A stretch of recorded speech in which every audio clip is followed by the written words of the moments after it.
So hi, my name is James, and I've been a resident here at Chiang. It's been a privilege. I hear they might be doing it again in the future. I highly recommend the experience. It's been really fantastic. So I've been working on a demo library in Python for Taproot, and that's why I chose to talk about Taproot and policy today. Seemingly two separate topics, but actually there's some very interesting implications for each other. Policy, not mempool policy or standardness, but policy language. Okay, so these are the few things I like to talk about: Taproot, Schnorr, quick introduction, quick perhaps refresher for Schnorr, policy language, which is really just a nice high-level way for a user to describe the spending conditions of a Bitcoin without having to worry about the Bitcoin script. And then finally, like how policy can really be enriched or like have new features in privacy, but also in cost and efficiency, thanks to the Taproot output. Okay, so Schnorr, why do we care, right? So Schnorr has some nice things that we want for Bitcoin. As Elikai talked about last week, it has a lot of these advantages are built on the linear properties of Schnorr signatures.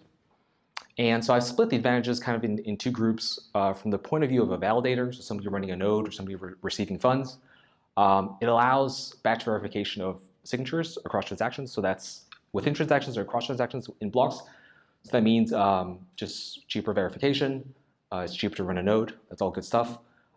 Security proof and better non-malleable encoding. So if you're interested in ECDSA malleability, check out Dur encoding. From the user side, and that's mostly what I'll be focusing on today, it really allows us to activate new features and new ways to spend or receive Bitcoin. So, for example, I can create a shared public key, which is owned by multiple people, but from the point of view of the chain, it's just a single pub key, right? So that's what I mean with tweakable music. And that's something that Taproot is really built upon. And we've got other really neat stuff. We can do commitments in Schnorr signatures. There are adapter signatures, discrete lock contracts, blind signatures, threshold signatures, all things that are possible, which I'm not going to talk about. But those are great things that we can all activate as soon as we have Schnorr. And of course, the great thing about Schnorr is like all these schemes above are basically indistinguishable from a single owner pub key, right? So that's really nice. Okay, so I'd like to have a look at how the tweakable music can enable us to create a Taproot output. So just a reminder, Schnorr signature, I'm sure you've seen this a million times, but we have a private key, a generator point, we have a message that we're signing, usually a transaction, Zcash or a transaction digest, the public key, the nonce point, public key, and message are committed in the hash, right? And there's a deterministic nonce that we pick. Okay, so that's the regular Schnorr signature. And so what we're going to do next is we're going to introduce a key tweak.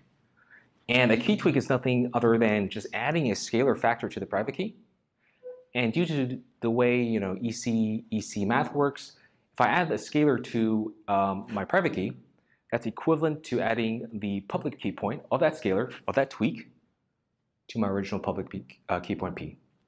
So what I have now is I have this like modified key pair, which I denote Q, small large Q. And we're going to use Q inside the Schnorr signature instead of P, right? So why do we do that? We do that because we can now commit some kind of information into T. And in Taproot, the T is used to commit alternative spending conditions other than the public key point P, okay? So this is interesting, especially in the case where we have P as a music scheme. So P is aggregated from multiple key pairs which are owned by different parties, but it can be spent as if it were a single key pair. And that's especially useful in Taproot. So there are two ways basically to spend a Taproot output. The first way is a little more obvious. It's the key path spend. And if we look at the Taproot output, it's very similar to a version 0 SegWit output. It's just a version byte and a 33-byte pub key, right? And in this case, it's the pub key Q, which is tweaked from our original key point P. We have version 1, which indicates the Taproot output. And if we just want to spend it regularly, we can just provide a signature in the witness, and that satisfies the spending condition. And so if I'm observing the blockchain, this is indistinguishable from a single owner pub key spend, right? Which is really nice. However, the signature could be signed by multiple people. So if that pub key were a music scheme, the signature will be aggregated from multiple parties. Okay, so that's nice. There's a certain privacy element there that is observed. The second way to spend a Taproot output is via the script path. And what I mean by the script path, so we talked about the tweak. So there's something that we can commit to that tweak. And in the script path spend, what we're doing is we're revealing a specific subset of spending conditions which we've committed into that tweak. And we do that via Merkle, like a Merkle tree. So in this case, let's say we've committed this Merkle tree into that tweak. The leaves of the Merkle tree all represent individual variants of Bitcoin script. And I, as a user, can decide to spend a single one, right? So in this case, I've decided to take this one. I provide the leaf and the entire Merkle proof, which includes these nodes that are highlighted in red. So in the witness, I have the initial stack, which is actually the satisfying conditions for spending this script here, this script leaf. I have the script of the tap leaf, and I have a control block which essentially contains the Merkle proof for that specific tap leaf. Any questions so far? You've probably heard this before, maybe not, but so just to recap, a Taproot output allows me to spend either directly via the pub key, or I can enforce certain spending conditions by explicitly revealing the script as well as the proof that is committed into that output. So that's what Taproot basically is. You can imagine layering protocols like Lightning, where most of the enforcement logic is committed in this tweak. But if the parties collaboratively spend, none of that is visible, right? So privacy is awesome. Okay, so just really quickly, so how do we describe an output like that? If I had just the output script, which is a byte and the pub key, that actually doesn't give me as a wallet, or let's say I'm a client, a piece of client software, it doesn't give me a lot of information about the output. In fact, it doesn't describe, it fails to describe entirety. So what we can do is we can say, let's create this kind of descriptor language where the tree structure, the actual committed scripts individually are all described in some kind of human readable language. And this is this will be like a descriptor for a Taproot. It's not formalized today, but it could. I imagine that it could look like something like this. So descriptors today are used in core. Descriptors and wallets, they are very similar to what you see in the Tapscripts themselves. So pub key, paid pub key. We have checksig add here. This is Taproot specific. But you can see the way these lease scripts are nested in this expression reflect the Merkle tree, right? And so from that I can interpret what the specific structure is. That's kind of important because depending on where the Merkle proof may be longer or shorter. If the script is up here, my proof is basically one node shorter than if I were to provide the Merkle proof for this script down here, right? So that's just something to take into consideration. As a user, as the person who's designing this output, I have certain creative freedom in terms of what I want to optimize for, just based on the structure of the tree. And we'll come back to that later when we look at the policy language. Okay, so the actual script itself at the bottom, right? We're committing, in this case, 5 different scripts. It's it's an arbitrary number. The actual tree itself can have a max height of 32. So the actual script itself is called Tapscript. It's defined in a separate bit itself. And there are a couple noteworthy things. In general, it's very similar to the Bitcoin script we know today, right? Very similar opcodes. There's some versioning that I'm going to fly over. Checksig now obviously verifies Schnorr signatures. Check multisig is deprecated. So instead we have checksig add. And checksig add, the difference between multi-checksig and checksig add is it requires the signatures to be in the same order as the pub keys, right? So that enables batch verification. It has some malleability improvements, so the Schnorr signatures aren't encoded in dir. Therefore, it's just the Rx and S point, S scalar, so it's not malleable. And there's another example there, op if must consume 1. Previously, it would consume any top stack element that was not 0, which obviously is malleable. And yes, so there is a slight difference to bit 143 in the transaction digest. The spend type, the bit 2 must be set, and that's different than if you were to spend it via the key path. There, the second bit of the spend type byte is not activated. So generally speaking, relatively similar. A couple of differences in checksig. Obviously, we're working with Schnorr signatures and some malleability improvements. Okay, so now we're gonna switch topics quickly. We'll come back to Taproot after this, but now we're gonna talk about policy language. And policy language is actually a really interesting topic. It was first proposed by SIPA earlier this year. There's a YouTube video on his talk in Stanford, and there's actually a demo web tool that you can check out on his website where you can enter policy language, which is then compiled down to Bitcoin script. There's also a Rust compiler that Andrew's working on. So basically, what is policy language? Policy language is, if we look at Bitcoin script, right? Like, I think over time, like we've kind of figured out there are a couple useful things that we can do with it. Let me start with the terminal expressions first. So we can require that a Bitcoin can be spent if the applied for a specific pub key, right? There are timeouts that are useful. We've seen that in Lightning. Same goes for hashes and pre-images.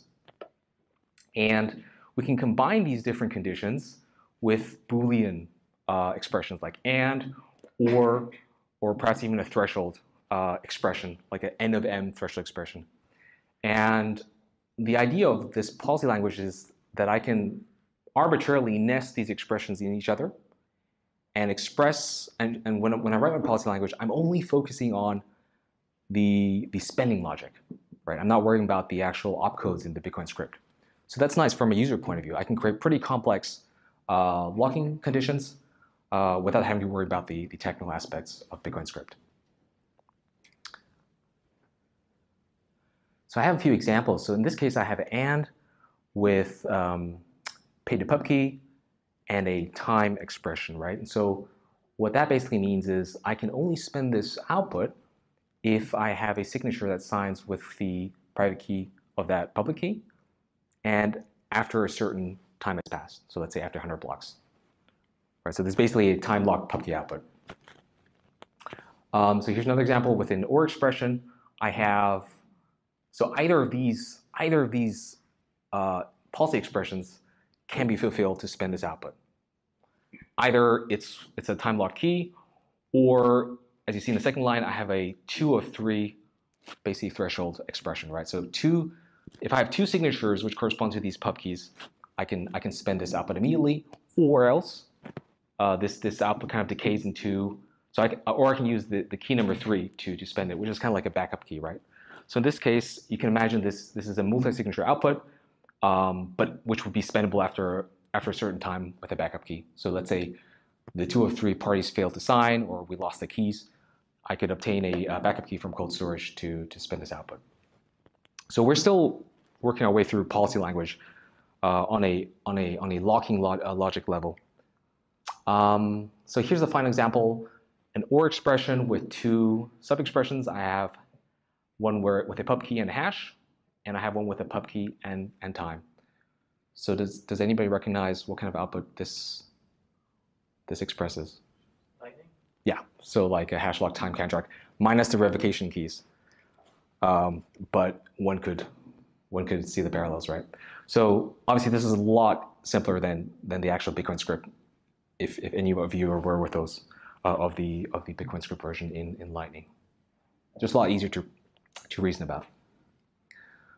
Okay, so we've talked about policy language, but how do we go from policy language to the Bitcoin script that I can broadcast on the network? Seems like a pretty big step. So we want to do that in a way which can be satisfied in a non-malleable way. We'll see in a second why that's important. And we want to do it in a way where the wallet can reason about the output script. The wallet needs to figure out, okay, this is the output script. Do I have the keys to spend it? If I do, how do I sign? What kind of input script, what kind of witness do I generate to be able to sign that output? And the solution to that is to create this kind of like a template language, which is composable, modular, and is relative, not easy to reason about, but allows the wallet or the client software to reason about malleability, solvability, and spendability. So that's what Miniscript is, right? So that's really the genius of Peter Pretty Willie's work here. There's a compiler that takes policy language and translates that into a set of Bitcoin script templates, if you will. And you can have a look here. So these are a couple terminal expressions from policy, which kind of map relatively well to Miniscript. I have pub key hash, older, after, so absolute time lock, relative time lock, and I have hash expressions. And these Bitcoin script templates on the right are probably pretty familiar to you if you're into Bitcoin script. But as you see, they map one-to-one, right? So there's nothing controversial here. Where it gets a little more tricky and where the compiler actually needs to do some work is when we get into the Boolean expressions. So let's say I have a AND policy expression. Here it's a little. Here the compiler needs to do a little bit more work to solve what type of Bitcoin script AND expression to use. So for example, in the first one, we have two nested expressions that can be composed of any other expression in Miniscript. And the first one cannot drop a 1 into the stack, right? The first one can verify, pass verification, and the second one can drop a Boolean onto the stack if you want the entire expression to be Boolean. That's why it's called AND V for verify. And in the second case, the first expression can drop a 1 on top of the stack if it verifies successfully, but the Y needs to somehow rotate or push the 1 to the alt stack. It needs to do something with that result before it can evaluate its actual Y expression. So the compiler needs to figure out how to wrap this expression in something that makes that possible. Same goes for OR. So we actually have 4 different OR expressions. The compiler needs to figure out which one to use to make sure that the expression is actually solvable. Same goes for threshold. So there are some wrappers that Miniscript works with, which enables us to change the properties of the expressions. And what the compiler does is kind of works its way through and tries to find one which gives us the right properties. We saw before, sometimes we want a Boolean to be pushed on the stack, sometimes we want it to be consumed, and these are like modifiers that allows the compiler to achieve that. So at the very end, what we then obtain is Bitcoin script, right? So we've gone from policy language to Miniscript. Miniscript is really just a templated Bitcoin script subset. Okay, this is all for a single script. If we kind of loop back to Taproot now, so the nice thing about Taproot is we can commit multiple spending conditions in a single tree. Policy allows us to compile that down to a single script. And what I'd like to talk about now is the not intersection, but the implications of Taproot for policy, because it really allows us to turbocharge the abilities of policy in 2 important aspects. Yeah, so the question is, we talked about policy language, this high-level language that is user-friendly and really just describes locking conditions, and we somehow have to convert that into this tree structure, which is then spendable and can be broadcast on the Bitcoin network. So I'm going to run through one simple example here with you guys to kind of hopefully build an intuition of how that works. So here's a policy expression. And let's presume we're a policy language compiler. What do? We build a abstract syntax tree. So what am I doing here? This is not a Taproot tree. I'm simply structuring the syntax in the policy language in a form that the computer can understand. So each node is either a terminal expression like a pub key, time, hash, or pub key on the right side, or some kind of logical expression that connects expresses the relation between the nodes.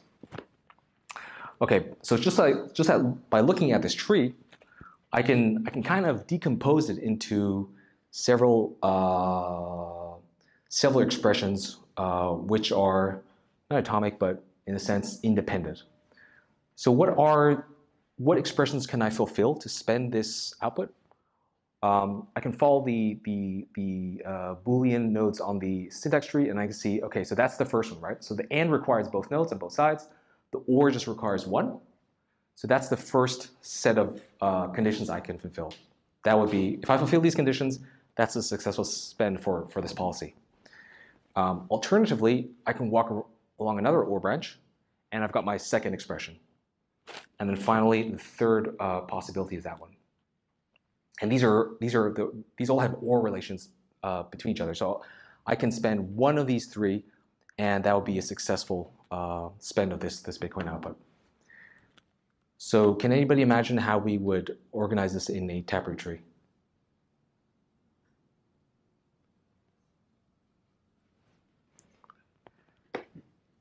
Nobody? Okay.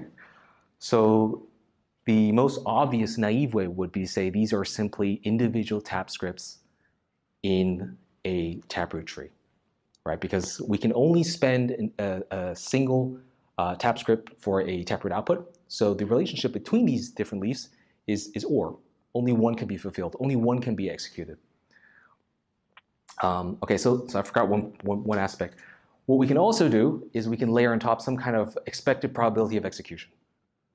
So for every OR branch, I can say I believe the probability for that OR branch to be executed to be 2/3, 1/3, 1/5, 1/4, and I can probability weight these three expressions in composite. And why is that important? Well, we talked about so now we're back to taproots, right, and taptrees. So we talked about the implication of the key structure for the Merkle proof lengths. So the higher up in the tree I am, the shorter my Merkle proof is, and therefore the cheaper my spend is when I reveal that branch during spending, right? So I probability weighted this expression to be most probable for execution. Therefore, when I build my Taproot tree, I'm going to try to put it as high as possible. The nodes, right?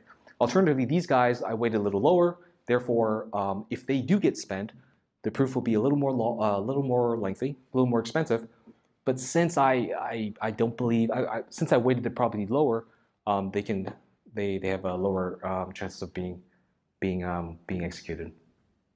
Okay, so this will be the first step. This is a naive build of a Taproot tree from that complicated expression that we had at the beginning. However, the compiler can go on and say, well, actually, I can combine these expressions into a single node, into a single expression, simply with an OR, right?